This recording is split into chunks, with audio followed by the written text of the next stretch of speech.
Sejam todos bem-vindos na nossa aula. Na aula de hoje, iremos dar continuidade ao nosso assunto sobre a ótica geométrica. Vamos abordar sobre a construção de imagem das lentes, sobre a ótica da visão e a acomodação visual. Vamos analisar primeiramente a construção de imagem das lentes. Podemos encontrar a posição da imagem formada por uma lente esférica da mesma forma como fazemos com os espelhos esféricos. Desse modo, sabemos que cada ponto da sua superfície de um objeto iluminado, ele vai emitir raios de luz para todas as direções, como já estudamos em aulas anteriores. Vejamos agora as características das imagens formadas através das lentes. Vamos analisar primeiramente uma lente divergente. Não importa a posição em que você coloque o objeto, ela terá as mesmas características. Vamos analisar a nossa imagem. Na nossa imagem nós temos duas setas, uma vermelha e uma verde. A seta vermelha ela vai representar o objeto, tudo bem?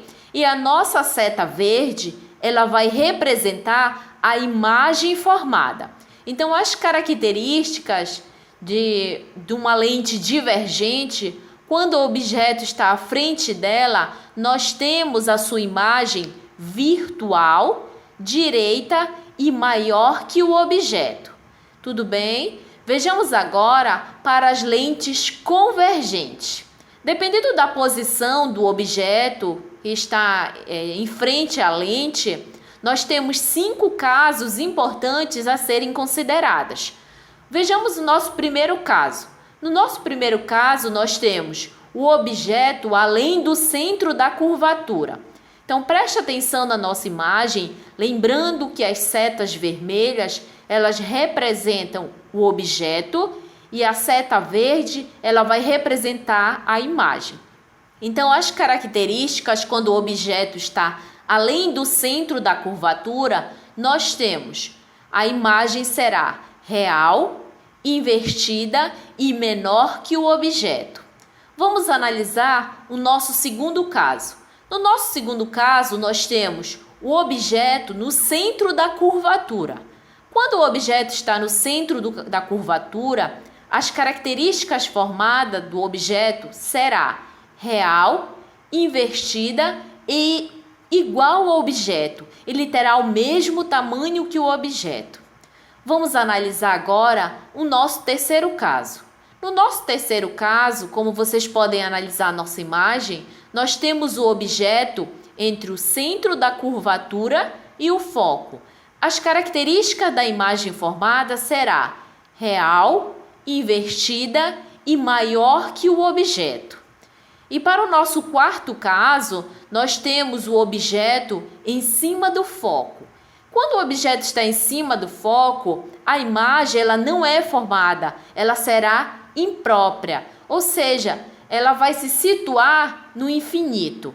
E no nosso último e quinto caso, nós temos o objeto entre o foco e o centro óptico. Nós temos como característica da imagem sendo virtual, direita e maior que o nosso objeto. Vamos estudar agora a ótica da visão. A ótica da visão é a parte da física que estuda o comportamento dos raios de luz através do globo ocular humano, até a formação da imagem no nosso cérebro. Para entender a ótica da visão, será necessário estudar a estrutura do nosso olho humano. O sistema óptico do globo ocular, ela é formada por uma imagem real e invertida no fundo do nosso olho, mais precisamente na nossa retina. Como essa região ela é sensível à luz, as informações luminosas, elas são transformadas em sinais elétricos que escoam pelo nosso sistema óptico até o centro da visão, que é a região do nosso cérebro. O cérebro ele vai tratar de decodificar esses sinais elétricos e nos mostrar a imagem do objeto que será focalizado. Vamos analisar cada item importante que constitui os nossos olhos. Nós temos aí a córnea, que vai refratar os raios de luz que entram nos nossos olhos e exerce o papel de proteção à estrutura interna do nosso olho. Nós temos também a íris, que é a porção visível e colorida dos olhos, onde atravessa a nossa córnea. A sua função é de regular a quantidade de luz que vai entrar nos nossos olhos. Nós temos também a nossa pupila, que é a abertura central da íris, através do qual a luz vai passar. Nós temos também o cristalino, que é uma lente biconvexa natural, no qual a sua função é de auxiliar na focalização da imagem sobre a nossa retina. Nós temos também a nossa retina, que ela é muito importante, que é um membro fino que preenche a parede interna e posiciona posterior ao nosso olho, que recebe a luz focalizada pelo cristalino. Ela contém fotorreceptores que transformam a luz em impulsos nervosos, para chegar até o cérebro, até interpretar essa nossa imagem que estamos visualizando.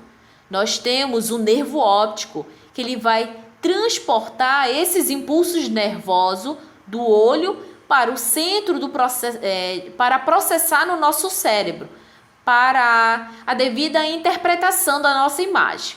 Nós temos a esclerótica, que é a capa externa, fibrosa, branca, que envolve o nosso olho. Ela é uma estrutura que dá forma ao nosso globo ocular.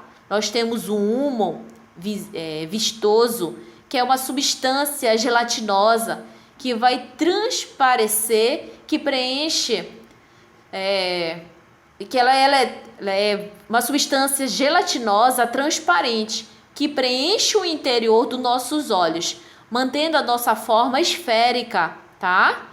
Nós temos, por fim, a nossa mácula, que é uma pequena área sobre a retina que contém as células supersensíveis à luz.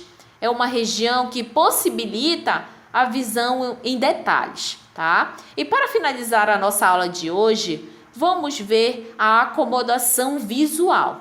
Para que a imagem ela conjuga pelo sistema óptico no nosso globo ocular, ela seja nítida, para que a nossa imagem seja nítida, elas devem informar sobre a nossa retina, como acabamos de estudar. Essa distância em relação à cristalina, ela deve ser constante. Por outro lado, os objetos visados por um observador estão a diferentes distâncias dos nossos olhos. A partir dessa observação, podemos concluir que a distância focal do cristalino ela é variável. Então, a variação da distância focal do cristalino ela é feita pelos músculos ciliados que nós temos, através da maior ou menor compressão. Esse processo de ajuste da distância focal do sistema óptico do globo ocular, a visão nítida de objetos diferentemente afastam, é denominada dessa acomodação visual, como nós podemos ver. Nós temos aí o ponto remoto, que é o PR. Tudo bem? Ponto remoto é o ponto em que o objeto para o qual a vista conjuga a imagem nítida sem nenhum esforço de acomodação. Nesse caso, os músculos ciliados, ele mostra-se bastante relaxados. Já o ponto próximo, que é o PP, que é o nosso ponto próximo, é o ponto em que o objeto para o qual a vista conjuga a imagem, ela vai ser também nítida, mas com o máximo esforço de acomodação. Nesse caso, os músculos ciliados, eles encontram-se contraídos. Na próxima aula, falaremos sobre os defeitos da visão. Boas aulas, bons estudos e até a nossa próxima aula.